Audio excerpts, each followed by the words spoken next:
പിതാവിൻ്റെയും പുത്രൻ്റെയും പരിശുദ്ധാത്മാവിൻ്റെയും നാമത്തിൽ ആമേൻ.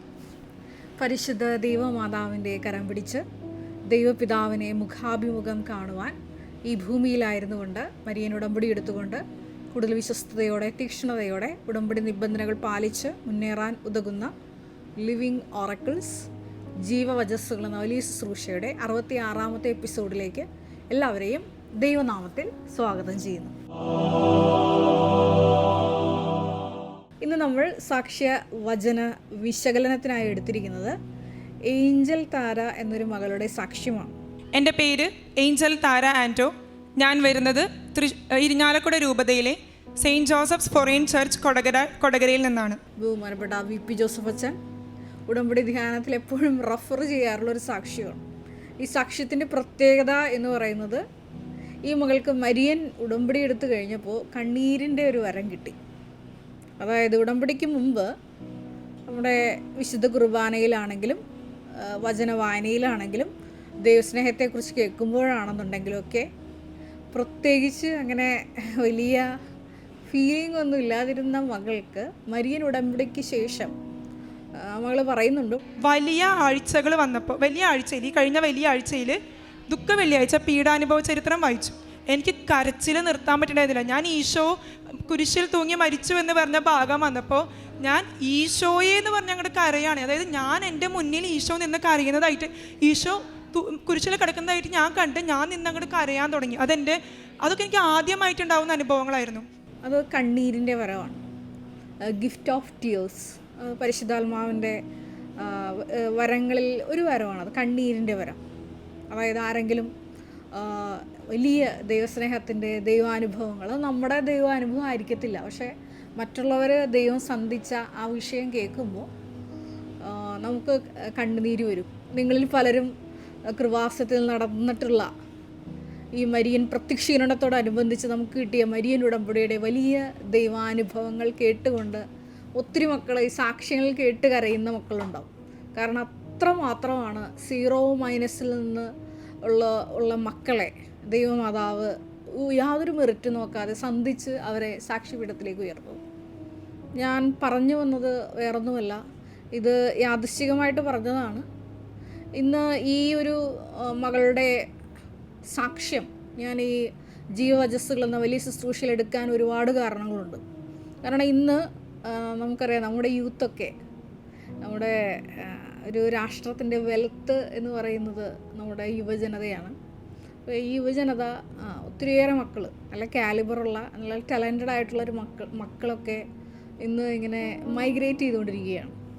അപ്പോൾ കഴിഞ്ഞ എപ്പിസോഡിൽ ഞാൻ നിങ്ങളുമായിട്ട് ഡിസ്കസ് ചെയ്ത് കരിയർ തകർന്നിരിക്കുന്ന മക്കൾ ഇത് ഈ എപ്പിസോഡ് കണ്ടിരിക്കണമെന്നാണ് ഞാൻ പറഞ്ഞതെങ്കിൽ ഇന്ന് ഞാൻ പറയാൻ ആഗ്രഹിക്കുന്നത്, കരിയർ എന്ത് എന്ന് അറിയാതെ ഒന്ന് പകച്ച് നിൽക്കുന്ന മക്കൾ, മുന്നോട്ട് എങ്ങനെ പ്രൊസീഡ് ചെയ്യണം എന്ന് ഒരു ഐഡിയ ഇല്ലാത്ത മക്കൾ കണ്ടിരിക്കേണ്ട സാക്ഷ്യമാണ് ഏഞ്ചൽ താരയുടെ സാക്ഷ്യം. ഈ സാക്ഷ്യത്തിൻ്റെ ഡിസ്ക്രിപ്ഷനിൽ ഞങ്ങളതിൻ്റെ ലിങ്ക് കൊടുത്തിട്ടുണ്ട്, നിങ്ങളത് ക്ലിക്ക് ചെയ്ത് മുഴുവൻ കാണണം. ഈ സാക്ഷ്യം ഈ മകൾ പറഞ്ഞു തുടങ്ങുന്നത് ഇപ്രകാരമാണ്. MSc കെമിസ്ട്രി സ്റ്റുഡൻ്റാണ്. ആ മകളുടെ ഒരു തീസിസ് സബ്മിഷനുമായിട്ട്, അതുമല്ലെങ്കിൽ അവസാനത്തെ സെമ്മിലെ റിക്വയർമെൻറ്റ്സ് തീർക്കുന്നതുമായിട്ട് ബന്ധപ്പെട്ട ഒരുപാട് പ്രശ്നങ്ങളിലൂടെയൊക്കെ കടന്നു പോകുന്നൊരു സമയത്താണ് ഈ മകളൊരു ദേവാലയത്തിലൂടെ ചെന്ന് കുമ്പസാരിക്കുന്നു. കുമ്പസാരമൊക്കെ കഴിഞ്ഞ് ദിവ്യകാരുണ്യ തിരുസന്നിധിയിലിരിക്കുന്ന സമയത്ത് പരിശുദ്ധ ദൈവമാതാവ് തന്നെയാണ് ആ മകളെ ഉടമ്പടിയിലേക്ക് ക്ഷണിക്കുന്നത്. എന്തിനാണ് കൃപാസനത്തെ പറ്റി ആഴത്തിൽ അറിയാത്ത ഈ ഏഞ്ചൽ താരയെ ദൈവമാതാവ് നേരിട്ട് ഒരു ക്ഷണക്കത്ത് നൽകുന്നത് പോലെയാണ് ഈ കുമ്പസാരിച്ച് പാവങ്ങളൊക്കെ മോചനം കിട്ടി വളരെ വിശുദ്ധിയുള്ള ഹൃദയത്തോടു കൂടിയിട്ട് ദിവ്യകാരുണ്യ തിരുസന്നിധിയിലായിരിക്കുമ്പോഴാണ് ഈ മകൾക്ക് ഒരു കോളിംഗ് കിട്ടുന്നത്. ഇത് കൃപാസനം പ്രത്യക്ഷീകരണവുമായിട്ട് വലിയ ബന്ധമുണ്ട്. കാരണം നിങ്ങൾക്കറിയാവുന്ന പോലെ കൃപാസനത്തിൽ നടന്നിട്ടുള്ള പരിശുദ്ധ അമ്മയുടെ പ്രത്യക്ഷീകരണവും ദിവ്യകാരുണ്യ ആരാധന മധ്യയാണ്. അതുകൊണ്ട് തന്നെ ഉടമ്പടി എടുത്തിരിക്കുന്ന മക്കൾ, നിങ്ങൾക്ക് അങ്ങനെ ഒരു പ്രൊവിഷൻ ഉണ്ടെങ്കിൽ, ഒരു സാധ്യത, ഇനി നിങ്ങളുടെ അടുത്ത് അങ്ങനെ ഒരു സാധ്യത ഇല്ലെങ്കിൽ ഞാൻ തീർച്ചയായിട്ടും നിങ്ങളെ നിർബന്ധിക്കില്ല, പക്ഷേ നിങ്ങൾക്ക് അങ്ങനെ ഒരു സാധ്യതയുണ്ടെങ്കിൽ നിങ്ങളുടെ വീടിൻ്റെ സമീപത്തും അതുപോലെ തന്നെ നിങ്ങൾ ജോലി ചെയ്യുന്ന സ്ഥാപനത്തിൻ്റെ അടുത്തൊക്കെ നിത്യാരാധന ചാപ്പലുണ്ടെങ്കിൽ ജപമാല ചൊല്ലി പരിശുദ്ധ അമ്മയുടെ ഒരു കൂട്ടുപിടിച്ച് നിങ്ങൾ ദിവികാരുടെ തിരുസന്നിധിയിലായിരുന്നാൽ തീർച്ചയായിട്ടും അമ്മ ബോധോജ്ഞാനത്തിൻ്റെ സിംഹാസനമായ ദൈവമാതാവ് ദൈവം നമുക്കായി ഒരുക്കി വച്ചിരിക്കുന്ന വലിയ ദൈവിക പദ്ധതികൾ, നമ്മളെക്കുറിച്ചുള്ള പദ്ധതികൾ വെളിപ്പെടുത്തി തരും. അത് ദിവികാരുടെ തിരുസന്നിധിയിൽ മാത്രമല്ല, ഒരുപക്ഷെ നിങ്ങൾ ഇൻട്രാക്ട് ചെയ്യുന്ന വ്യക്തികളുടെ ആയിരിക്കാം. പക്ഷേ നിങ്ങളത് അതിൻ്റെ ഒരു കൺഫർമേഷൻ എടുക്കണം. വചനത്തിലൂടെയാണെന്നുണ്ടെങ്കിലും മറ്റ് ദൈവിക സന്ദേശങ്ങളിലൂടെയാണെന്നുണ്ടെങ്കിലും നിങ്ങൾക്ക് കിട്ടുന്ന ആ ഒരു തോട്ട് അത് ദൈവികമാണോ എന്ന് പുനഃപരിശോധന ചെയ്തതിന് ശേഷമാണ് നിങ്ങൾ മുന്നോട്ട് പോകേണ്ടത്. അപ്പോൾ ഈ മകൾക്ക് ഫസ്റ്റ് തോട്ട് കിട്ടിയത് പ്രകാരമാണ്. എന്താണ്? അതെ, ഉടമ്പടി എടുത്ത് പ്രാർത്ഥിച്ചാൽ എൻ്റെ വിഷയത്തിനെല്ലാം പരിഹാരമാകും. അങ്ങനെയാണ് ഈ മകള് ഒന്ന് ഉപ്പ് നോക്കാൻ വേണ്ടി ഉടമ്പടിയിലേക്ക് വരുന്നത്. അതങ്ങനെ ഞാൻ പറയാൻ കാരണം, ഈ മകൾ പറയുന്നുണ്ട് ക്രോസത്തിലോട് വന്നപ്പോൾ 2 കാര്യങ്ങൾ. ഈ മകൾ വൃത്തിയായിട്ട് ഉടമ്പടി ഒന്നും ചെയ്തില്ല 90 ദിവസം. രണ്ടാമത്തെ കാര്യം, ഈ മകൾ ആദ്യം തന്നെ മനസ്സിലൊരു തോട്ടുണ്ടായിരുന്നു. ഒരിക്കൽ ഉടമ്പടിയൊക്കെ എടുക്കാൻ വരുന്നതിന് കുറേ നാൾ മുന്നേ ഞാനിവിടെ വന്നിട്ടുണ്ട്. ആ സമയത്ത് ഞാൻ മാതാവിനെ നോക്കിയൊരു ഡയലോഗ് അടിച്ചിരുന്നു, ഞാൻ സാക്ഷ്യം പറയാൻ വരില്ല എന്ന് ഞാൻ മാതാവിനോട് പറഞ്ഞിട്ടാണ് പോയത്. കാരണം എനിക്കിവിടെ വരാൻ ഇഷ്ടമുണ്ടായിരുന്നില്ല. ഭയങ്കര ക്യൂ, ഭയങ്കര തിരക്ക്, അങ്ങനെയായിരുന്നു. പല മക്കളുടെയും ആഴമായിട്ടൊരു അറിവില്ലായ്മയാണ് ആ മകൾക്ക് അങ്ങനെ ഒരു ചിന്ത ആ സമയം തോന്നിപ്പിച്ചത്. ഞാൻ സാക്ഷ്യം പറയില്ല, ഇങ്ങനെയൊക്കെ ഒരു ഉടമ്പടിയിലായോ എന്ന് ചോദിച്ചാൽ ആയി എന്നുള്ളൊരു പേരിന് വേണ്ടി മാത്രമാണ് ഉടമ്പടിയിലേക്ക് വന്നത്. പക്ഷേ ഉടമ്പടി ഈ മകളെ പുതുക്കുന്നതിലൂടെയാണ് മകൾ ആഴമായ ദൈവാനുഭവത്തിലേക്ക് കടന്നു വരുന്നത്. ബഹുമാനപ്പെട്ട വി.പി. ജോസഫ് അച്ഛൻ ഉടമ്പടി ധ്യാനത്തിൽ എപ്പോഴും പറയാറുള്ളൊരു കാര്യമാണ്, ഞാനാണ് ഇവിടെ ഉടമ്പടി ഫോം ഡിസ്ട്രിബ്യൂട്ട് ചെയ്യുന്ന കൗണ്ടറിൽ ഇരിക്കണമെന്നുണ്ടെങ്കിൽ ഒരു വ്യക്തിനെ ഞാൻ അനലൈസ് ചെയ്തിട്ട് നിങ്ങൾ 100 പേര് വന്നാൽ 10 പേർക്കുള്ളൂ ഞാൻ ഉടമ്പടി ഫോം കൊടുക്കുകയുള്ളൂ. കാരണം ഈ 90 പേരും ഉടമ്പടി എടുക്കാൻ യോഗ്യതയില്ലാത്തവരാണ്. കാരണം നമുക്കറിയാം, പരമ പരിശുദ്ധനായ ദൈവവുമായിട്ടാണ് നമ്മൾ ഉടമ്പടി എടുക്കുന്നത്. അത് നമുക്ക് മെറിറ്റില്ലാത്തതുകൊണ്ടാണ് പരിശുദ്ധ അമ്മേനെ ഒരു ജാമ്യക്കാരിയായിട്ട് വെച്ചിരിക്കുന്നത്. എൻ്റെ ക്ലാസ്സിൽ ഞാൻ എപ്പോഴും പറയാറുണ്ട്, പരിശുദ്ധ അമ്മയുടെ മധ്യസ്ഥത്തിൻ്റെ പ്രത്യേകത എന്ന് പറയുന്നത്, അവൻ പറയുന്ന പോലെ ചെയ്താൽ പരിശുദ്ധ അമ്മയുടെ മധ്യസ്ഥം എന്ന് പറയുന്നത് അപ്രതിരോധ്യമായ മധ്യസ്ഥമാണ്. അത് ദൈവത്തിന് എഴുതി തള്ളാൻ പറ്റത്തില്ല. അപ്പോൾ അതുകൊണ്ട് തന്നെ ഈ മകള് പറയുന്നുണ്ട്, അതായത് അങ്ങനെ ഒരു ആറ്റിറ്റ്യൂഡ് കൂടിയിട്ടാണ് ഞാൻ ഉടമ്പടിയിലേക്ക് വന്നത്. അപ്പോൾ ബഹുമാനപ്പെട്ട വി.പി. ജോസഫ് അച്ഛൻ എപ്പോഴും പറയാറുള്ളൊരു കാര്യമാണത്, ഞാൻ നിങ്ങൾക്ക് ഓർമ്മിപ്പിച്ചു എന്നുള്ളൂ. അതായത് മരിയൻ ഉടമ്പടിയിലേക്ക് വരുമ്പോൾ നമുക്ക് ആദ്യം ഉണ്ടായിരിക്കേണ്ട ഒരു മനോഭാവം അതാണ്. അതായത് വിശുദ്ധിയോടുകൂടി ജീവിക്കുവാൻ നമ്മൾ തീരുമാനം എടുക്കണം. ഈ മകള് ഉടമ്പടി പുതുക്കി എന്ന് ആ തീരുമാനം എടുത്തുവോ അന്നു മുതൽ വലിയ ദൈവിക ഇടപെടലുകൾ ഈ മകളുടെ ജീവിതത്തിലുണ്ടായി. അതാണ് ഞാൻ പറയുന്നത്. ഈ സാക്ഷ്യം വിശകലനം ഞാൻ തുടങ്ങിയപ്പോൾ പറഞ്ഞു, തകർന്നിരിക്കുന്നവർ കണ്ടിരിക്കേണ്ട ഒരു എപ്പിസോഡാണ് കഴിഞ്ഞതെങ്കിൽ ഇപ്പോൾ ഈ 66-ാം എപ്പിസോഡ് കരിയറിൽ മുന്നോട്ട് പോകാൻ പകച്ചു നിൽക്കുന്ന മക്കൾ കാണേണ്ട ഒരു സാക്ഷ്യം. ഉടമ്പടി എടുത്തപ്പോൾ ഈ മകളുടെ ഉള്ളിൽ ദൈവം ഒരു ചിന്ത കൊടുക്കുകയാണ്. അത് ഉടമ്പടിയുടെ കമ്മ്യൂണിക്കേഷൻ എന്നൊരു ഫീച്ചറാണ്. ദൈവം ഈ വ്യക്തിയോട് 32-ാം സങ്കീർത്തനം 8-ാം തിരുവചനം പറയും പോലെ, നീ നടക്കേണ്ട വഴി നിൻ്റെ മുഖത്ത് നോക്കി ഞാൻ ഉപദേശിക്കും. അങ്ങനെ ഈ മകൾക്ക് ആ ദൈവിക ചിന്ത ദൈവപിതാവ് കൊടുക്കുകയാണ്. ഗേറ്റ് ആൻഡ് നെറ്റ് എക്സാം എഴുതണം. അപ്പോൾ ഈ ചിന്ത കൊടുക്കുമ്പോൾ നിങ്ങൾ ഓർക്കണം, ഈ മകളുടെ പ്ലാൻ എന്ന് പറയുന്നത് MSc കെമിസ്ട്രി കഴിയുമ്പോൾ എനിക്ക് US PhDക്ക് പോകണം, അപ്ലൈ ചെയ്യണം, അങ്ങനെ എൻ്റെ പ്രോസസ്സിങ് സ്റ്റാർട്ട് ചെയ്യണം. വിത്തിൻ 1 ഇയർ എനിക്ക് പോകാൻ പറ്റണം. ബിക്കോസ് എനിക്ക് നല്ല ഗ്രേഡ്സും എൻ്റെ അക്കാഡമിക് സ്കോറൊക്കെ വളരെ നല്ലതായിരുന്നു. അങ്ങനെ ഒരു അഹങ്കാരം എനിക്ക് ഉണ്ടായിരുന്നു. അപ്പോൾ അതിനുള്ള പേപ്പേഴ്സ് ഈ മകൾ മൂവ് ചെയ്തുകൊണ്ടിരിക്കുന്ന സമയത്താണ് ഈ മകൾ അറിയുന്നത് SLC സർട്ടിഫിക്കറ്റിൽ കുറച്ച് മിസ്റ്റേക്സ് ഉണ്ട്. അപ്പോൾ അത് കറക്ഷൻ ചെയ്യണമെന്നുണ്ടെങ്കിൽ ആദ്യം നമുക്കറിയാം അതിൻ്റെ റിലേറ്റഡ് ആയിട്ടുള്ള ആധാർ മുതൽ എല്ലാ ഡോക്യുമെൻറ്റ്സും വൺസ് ഇതെല്ലാം സർട്ടിഫിക്കറ്റ് കറക്റ്റ് ചെയ്യുമ്പോൾ ബാക്കിയുള്ള എല്ലാ ഡോക്യുമെൻറ്റ്സും കറക്റ്റ് ചെയ്യണം. അപ്പോൾ അങ്ങനെ ഒരു നൂലാമാലയിൽ പെട്ടിരിക്കുന്ന സമയത്താണ് ഈ മകൾ അന്വേഷിച്ച് പറഞ്ഞത് മിനിമം 1 ഇയർ എങ്കിലും ഇതെല്ലാം തിരുത്തിയെടുക്കാൻ ടൈം എടുക്കുമെന്ന് പറഞ്ഞു. പക്ഷേ ഈ മകൾ ആത്മാർത്ഥമായിട്ട് ഒരു ഉടമ്പടി സാക്ഷ്യ ജീവിതത്തിലേക്ക്, മറ്റുള്ളവരിലേക്ക് താൻ അറിഞ്ഞ ക്രിസ്തുവിനെ കൈമാറാൻ തുടങ്ങിയപ്പോൾ ആ മകളുടെ വിഷയം ദൈവത്തിൻ്റെ വിഷയമായി മാറി. നമ്മളിൽ പലർക്കും പറ്റുന്നൊരു അബദ്ധം എന്ന് പറയുന്നത്, മരിയൻ ഉടമ്പടിയിൽ വലിയ നിയോഗങ്ങൾ, താങ്ങാനാവാത്ത നിയോഗങ്ങളൊക്കെ നമ്മൾ ഡംപ് ചെയ്ത് വെക്കും. പക്ഷേ ദൈവത്തിൻ്റെ കാര്യം നമ്മൾ ചെയ്യില്ല. അപ്പോൾ ബഹുമാനപ്പെട്ട അച്ഛൻ പറയാറുണ്ട്, ദൈവത്തിൻ്റെ കാര്യങ്ങൾ നിങ്ങൾ കൂടുതൽ വ്യാപൃതരായ തീർച്ചയായിട്ടും നിങ്ങൾ നിയോഗങ്ങൾ മറന്ന് ദൈവത്തിൻ്റെ വിഷയമാക്കി നിങ്ങൾ എഴുതിയിരിക്കുന്ന ഉടമ്പടി നിയോഗങ്ങളെ മാറ്റാൻ പറ്റും. നമുക്കറിയാമല്ലോ, നമ്മുടെയൊക്കെ മാനുഷികമായിട്ടുള്ള ആലോചനയ്ക്ക് ചിന്തയ്ക്ക് അപ്പുറത്തുള്ള കാര്യങ്ങൾ നമ്മൾ ആരുമല്ലെന്നുള്ളത് നമുക്കറിയാം. അത് ദൈവം നേരിട്ട് ഇടപെട്ടാൽ സമയ ചുരുക്കത്തിൽ നമ്മുടെ ജീവിതത്തിൽ നടത്താൻ കഴിയും. അപ്പം അതുകൊണ്ടാണ് ഈ ബഹുമാനപ്പെട്ട അച്ഛൻ എപ്പോഴും പറയാറ്, നിങ്ങൾ മരിയൻ ഉടമ്പടിയിൽ വൺസ് നിയോഗങ്ങൾ സമർപ്പിച്ചു കഴിയുമ്പോൾ നിയോഗങ്ങൾ മാറ്റിവെച്ചുകൊണ്ട് ദൈവവേലയ്ക്കായിട്ട് നിങ്ങളെ തന്നെ സമർപ്പിച്ച് ബാക്കിയുള്ള കാര്യങ്ങളായിട്ട് മുന്നോട്ട് നീങ്ങണമെന്ന്. ഈ മകള് അങ്ങനെ ചെയ്യാൻ തുടങ്ങി. അപ്പോഴാണ് ഈ മകളുടെ ഉടമ്പടി കത്താൻ തുടങ്ങിയത്. അപ്പോൾ ഈ മകൾ പറയുന്നുണ്ട്, അതായത് ഒരുപാട് തടസ്സങ്ങളുണ്ടായിട്ടും ഈ മകളുടെ സർട്ടിഫിക്കറ്റ്സിൻ്റെ കാര്യങ്ങളെല്ലാം ഓക്കെ ആയി. പക്ഷേ ഈ മകൾ മറ്റേ തീരുമാനം കൊണ്ട് തന്നെയാണ് മുന്നോട്ട് പോകുന്നത്, അതായത് ഗേറ്റ് ആൻഡ് നെറ്റ് എക്സാംസ് എഴുതുക എന്നുള്ളത്. ഇതിൻ്റെ ഇടയ്ക്ക് ഈ മകൾ പറയുന്നുണ്ട്, ഒരുപാട് സഹന സാഹചര്യങ്ങളൊക്കെ വരുമ്പോൾ അനിയൻ ദൈവത്തെ തള്ളിപ്പറയുന്ന ഒരു വിഷയം വരെ വരുന്നുണ്ട്. അപ്പോഴും ഈ മകൾ പറയുന്നുണ്ട്, എനിക്ക് ഭയങ്കര സങ്കടം വന്നു. കാരണം എനിക്ക് മനസ്സിലായ ഒരു കർത്താവുണ്ട്. ആ കർത്താവിനെ വെല്ലുവിളിക്കാൻ ഞാനില്ല, എനിക്കാവില്ല, അതിനുള്ള ശക്തിയൊന്നും എനിക്കില്ല. ഞാൻ അവൻ്റെ അടുത്ത് ഓപ്പണായിട്ട് പറഞ്ഞു, നമ്മളൊക്കെ സാധാരണ മനുഷ്യരാടാ, ആ ഈശോനെ വെല്ലുവിളിക്കാനൊന്നും നമ്മളായിട്ടില്ല.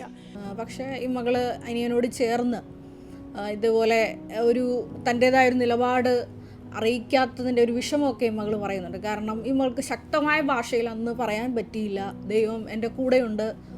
എന്നാലും ഈ മകള് ഉടമ്പടി തന്നെ ദൈവത്തോട് സോറിയൊക്കെ പറഞ്ഞു, അനിയൻ അങ്ങനെ പറഞ്ഞല്ലോ, അത് എൻ്റെയും കൂടി തെറ്റാണ്, ഞാനതിന് പ്രത്യേകിച്ച് മറുപടിയൊന്നും കൊടുത്തില്ല എന്ന് പറഞ്ഞുകൊണ്ട് ഈ മകൾ ഉടമ്പടിയിൽ തന്നെ ഇങ്ങനെ മുന്നോട്ട് പോവുകയാണ്.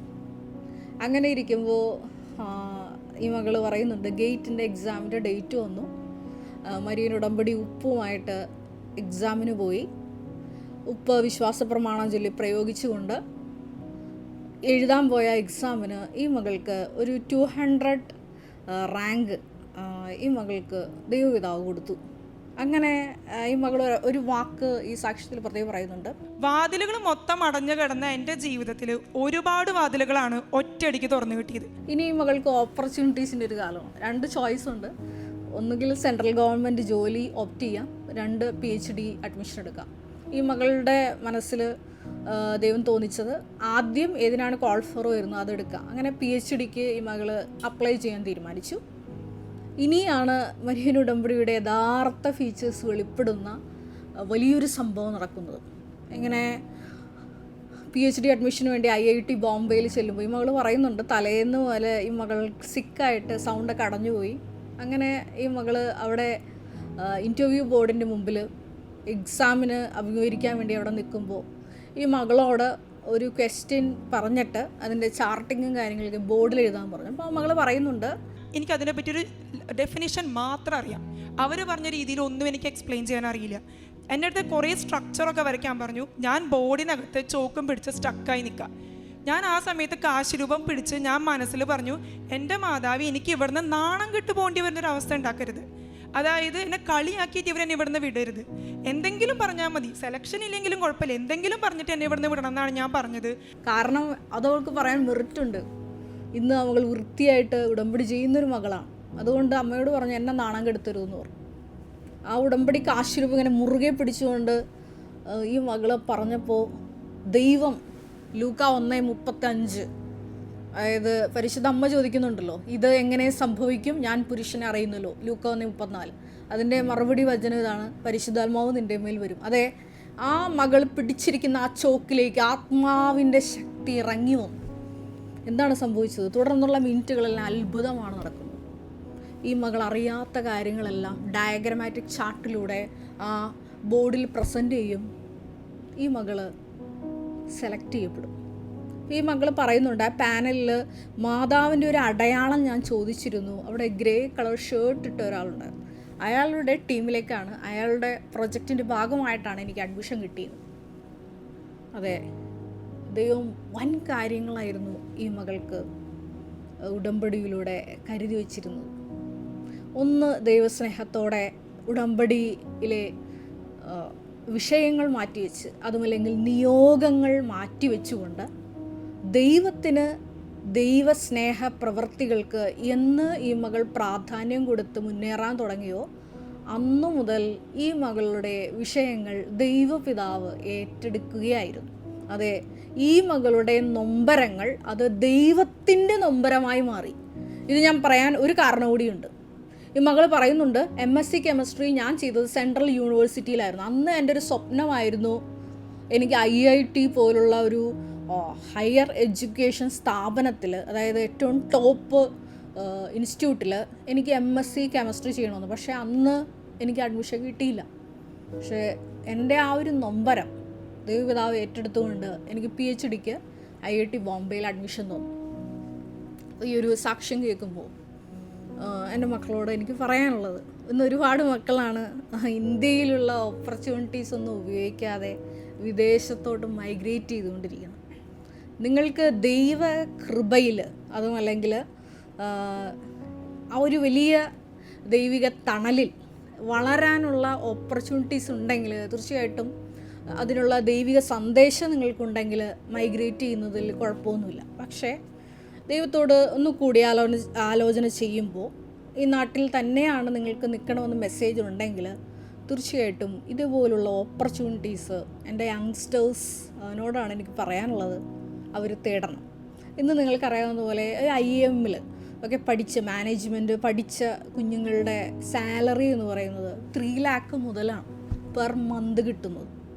അപ്പോൾ നമ്മുടെയൊക്കെ യുവജനത ഇതിനെപ്പറ്റിയൊന്നും അറിവില്ലായ്മ മൂലം ഒരുപാട് മക്കളാണ് ഇല്ലാത്ത കാശ് മുടക്കി അവരുടെ ജീവിതവും ജീവനും ഒക്കെ പണയപ്പെടുത്തി വിദേശങ്ങളിൽ ഒന്നും എത്താതെ ഇങ്ങനെ വലയുന്നത്. അപ്പോൾ ആ മക്കളൊക്കെ കേട്ടിരിക്കേണ്ട ഒരു സാക്ഷ്യമാണത്. കാരണം നമ്മുടെ നാടുകളിൽ ദൈവം ഒരുക്കി വച്ചിരിക്കുന്ന ഒരുപാട് ഓപ്പർച്യൂണിറ്റീസ് ഉണ്ട്. ദൈവഹിതമാണെന്നുണ്ടെങ്കിൽ, ദൈവം നിങ്ങൾക്ക് അങ്ങനെ വെളിപ്പെടുത്തി തരുന്നുണ്ടെങ്കിൽ തീർച്ചയായിട്ടും നിങ്ങളുടെ വിദേശ യാത്രയൊക്കെ മാറ്റിവെച്ച് ഇങ്ങനെയുള്ള ഓപ്പർച്യൂണിറ്റീസ് നിങ്ങൾ ഗ്രാബ് ചെയ്യണം. അതെൻ്റെ ഒരു അഡ്വൈസാണ്.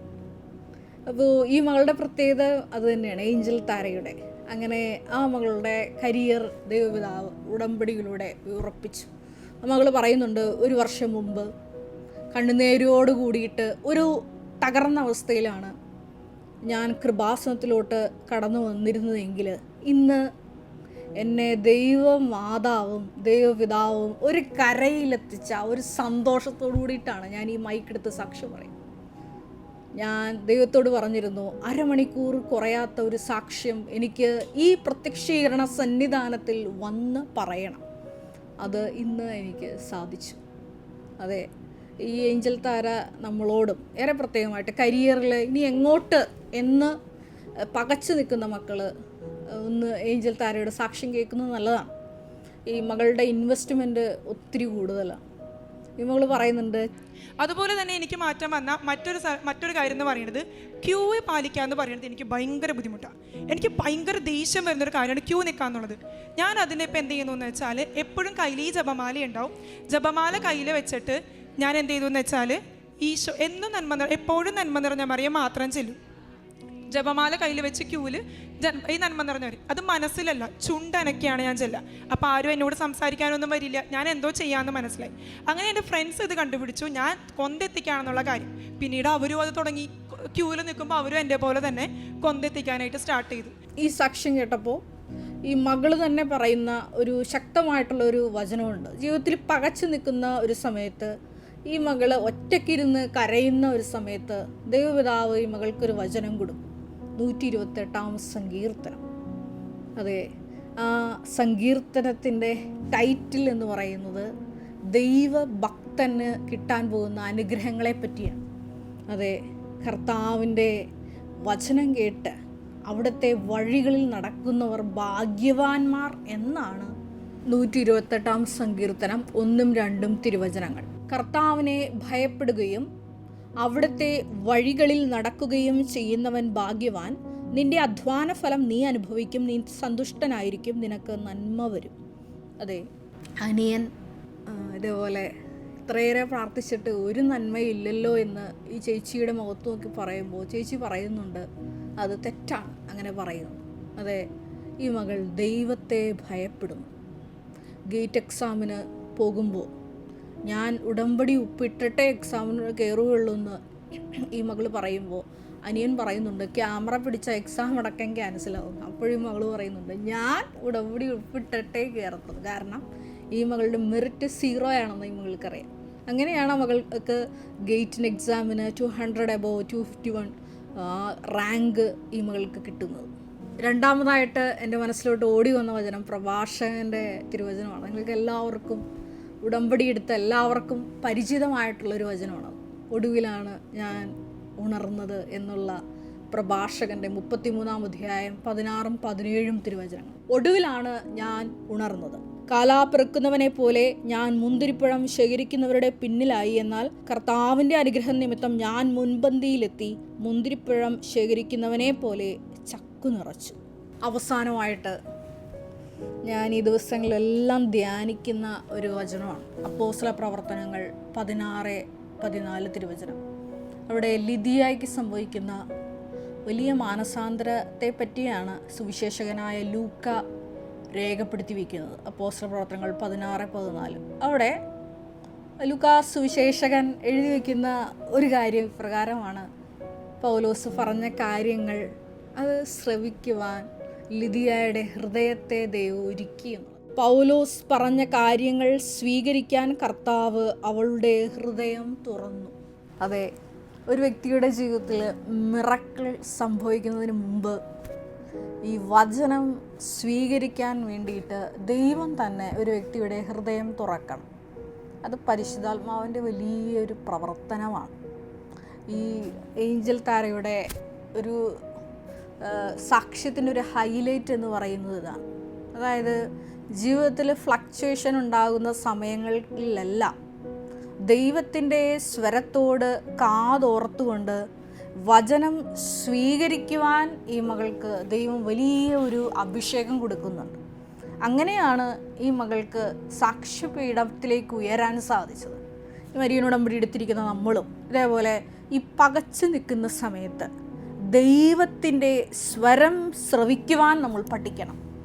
അതെ, സാമുവേലിനെ ഇങ്ങനെ വിളിക്കുന്നുണ്ട് അല്ലേ, വാഗ്ദാന പേടകത്തിനരികിൽ ഈ ഹേലിയുടെ കൂടെ ഇങ്ങനെ താമസിക്കുമ്പോൾ 2 പ്രാവശ്യവും ദൈവമായ കർത്താവ് ഈ സാമുവേലിനെ വിളിക്കുമ്പോൾ സാമുവേലിന് അത് ശ്രവിക്കാൻ പറ്റുന്നില്ല. കാരണം എന്താണെന്ന് തിരുവചനത്തിൽ എഴുതി വച്ചിട്ടുണ്ട്. അതായത് അതുവരെ കർത്താവിൻ്റെ സ്വരം അവന് വെളിപ്പെടുത്തപ്പെട്ടിരുന്നില്ല എന്ന്. 1 സാമുവേൽ 3:7. കർത്താവാണ് വിളിച്ചതെന്ന് സാമുവേൽ അപ്പോഴും അറിഞ്ഞില്ല, കാരണം അതുവരെ കർത്താവിൻ്റെ ശബ്ദം അവന് വെളിവാക്കപ്പെട്ടിരുന്നില്ല. അതെ, നമ്മൾ ലിദിയയുടെ കാര്യം കേട്ടത് ഇപ്രകാരമാണ്. ആ വചനം സ്വീകരിക്കുവാൻ അവളുടെ ഹൃദയം ദൈവം തുറന്നു.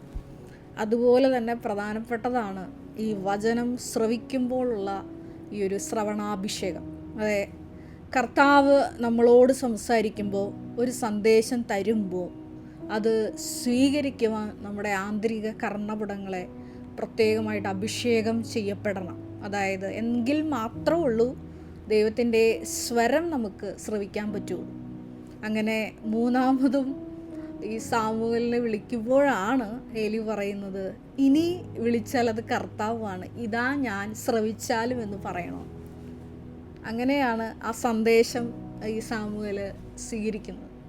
അതെ, മരിയനുടമ്പടി എടുത്തിരിക്കുന്ന മക്കൾ സ്വാംശീകരിക്കേണ്ട വലിയൊരു ആത്മാവിൻ്റെ കൃപയാണിത്. അതെ, വചനം ശ്രവിക്കുന്ന മാത്രമേ അത് ഹൃദയത്തിൽ സ്വീകരിക്കുവാൻ. അപ്പോഴാണ് മാനസാന്തരത്തിൻ്റെ വലിയ ഫലങ്ങളുണ്ടാകുന്നത്.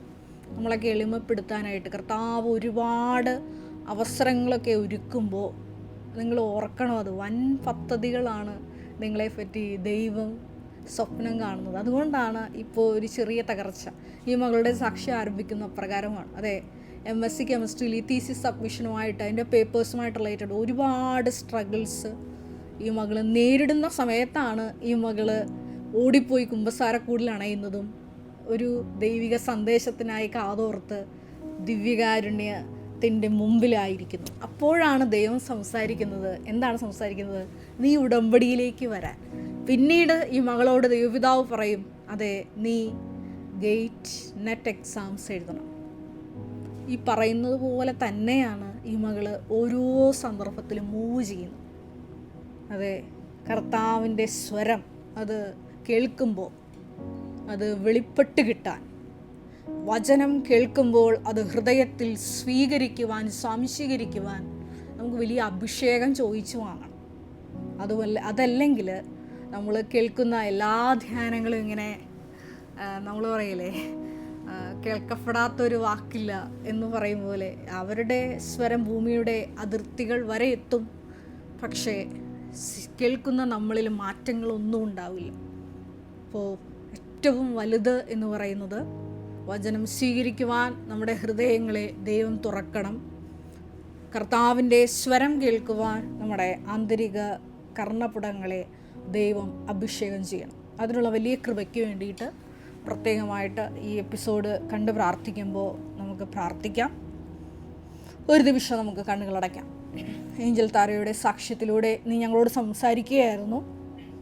കരിയർ തകർന്നിരിക്കുന്ന മക്കള്, ഒപ്പം തന്നെ കരിയറിൽ ഒരു മുന്നോട്ടുള്ള വഴി എന്ത് എന്ന് പകച്ചു നിൽക്കുന്ന മക്കൾ ചെയ്യേണ്ട ഒരു കാര്യം ഏഞ്ചൽ താരയുടെ സാക്ഷ്യത്തിലൂടെ നീ ഞങ്ങളോട് പഠിപ്പിക്കുകയായിരുന്നു. അതെ, ഉടമ്പടി വെറുതെ എടുക്കാതെ ഞാൻ സാക്ഷ്യം പറയും എന്നുള്ള തീരുമാനത്തോടു കൂടിയിട്ട് നിയോഗങ്ങളെ, വിഷയങ്ങളെ മാറ്റിവെച്ചുകൊണ്ട് ദൈവവേലയിൽ നമ്മൾ മുഴുകുമ്പോൾ തീർച്ചയായിട്ടും നമ്മൾ വച്ചിരിക്കുന്ന വിഷയങ്ങൾ, നിയോഗങ്ങൾ ദൈവത്തിൻ്റെയും കൂടി വിഷയങ്ങളായി ദൈവം തന്നെ അത് ഏറ്റെടുക്കും. അതെ, ഏഞ്ചൽ താര ചോക്ക് പിടിച്ചപ്പോൾ ആ മകളുടെ കൈ പിടിച്ചാണ് പരിശുദ്ധാത്മാവ് ആ മകളെ നയിച്ച് ആ ഡയഗ്രാംസ് ഒക്കെ ബോർഡിൽ വരപ്പിച്ച് ഉന്നത വിജയം നൽകിയത്. അതേ പരിശുദ്ധാത്മാവ് ഇതെങ്ങനെ സംഭവിക്കും, ഞാൻ പുരുഷനെ അറിയുന്നില്ലല്ലോ എന്ന് പറഞ്ഞപ്പോൾ പരിശുദ്ധ അമ്മയ്ക്ക് ലഭിച്ച ആ ഒരു മറുപടി, പരിശുദ്ധാത്മാവ് നിൻ്റെ മേൽ വരും, അത്യുന്നതൻ്റെ ശക്തി നിന്നിൽ പ്രവർത്തിക്കും എന്ന പറഞ്ഞ അതേ പരിശുദ്ധാത്മാവ്, പരിശുദ്ധ അമ്മയിൽ തിളങ്ങി വിളങ്ങിയ അതേ പരിശുദ്ധാത്മാവിൻ്റെ അഭിഷേകം മരിയൻ ഉടമ്പടിയിൽ വിശ്വസ്താപൂർവം മുന്നേറുന്ന ഞങ്ങൾക്ക് ഓരോരുത്തർക്കും നൽകണമേ എന്ന് ഈ സമയം പ്രാർത്ഥിക്കുന്നു. വിവിധങ്ങളായ ജീവിത ദുരിതങ്ങളിലൂടെയും ദുരന്തങ്ങളിലൂടെയും കടന്നു പോകുന്ന മക്കളെ പ്രത്യേകമായിട്ട് ഈ സമയം പ്രാർത്ഥിക്കുന്നു. ദമ്പതികളെ പ്രത്യേകമായിട്ട് സമർപ്പിച്ച് പ്രാർത്ഥിക്കുന്നു. പിരിഞ്ഞു നിൽക്കുന്ന മക്കളെ പ്രത്യേകമായിട്ട് ഒരു കാരണവുമില്ലാതെ തൻ്റേതായ സ്വാർത്ഥ മോഹങ്ങളിൽ മുഴുകി വീടുകളിലൊക്കെ ആയിരുന്ന് പിരിഞ്ഞു നിൽക്കുന്ന മക്കളെ പ്രത്യേകമായിട്ട് ഈ സമയം സമർപ്പിച്ച് പ്രാർത്ഥിക്കുന്നു. ഈശോയെ, കരിയറിനി എന്ത്, സാമ്പത്തികമായിട്ടും അതുപോലെ തന്നെ ഒരു ഉപദേശമൊന്നും കിട്ടാതെ തകർന്നിരിക്കുന്ന മക്കളെ ഈ ഒരു പ്രത്യേകമായിട്ടുള്ള എപ്പിസോഡിലൂടെ പരിശുദ്ധ അമ്മ ആ മക്കൾക്ക് വഴികാട്ടിയായി സമുദ്രതാരകമായ നീ തന്നെ ആ മക്കൾക്ക് പുതിയ വഴികൾ തുറന്നു കൊടുക്കണമേ എന്ന് പ്രാർത്ഥിക്കുന്നു.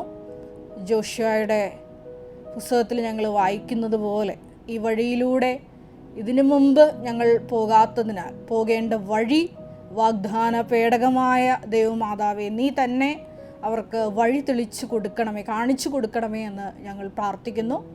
കർത്താവായ ക്രിസ്തു വഴി ഞങ്ങൾ സമർപ്പിക്കുന്ന പ്രാർത്ഥന കേട്ടൊള്ളണമേ. Ave Maria.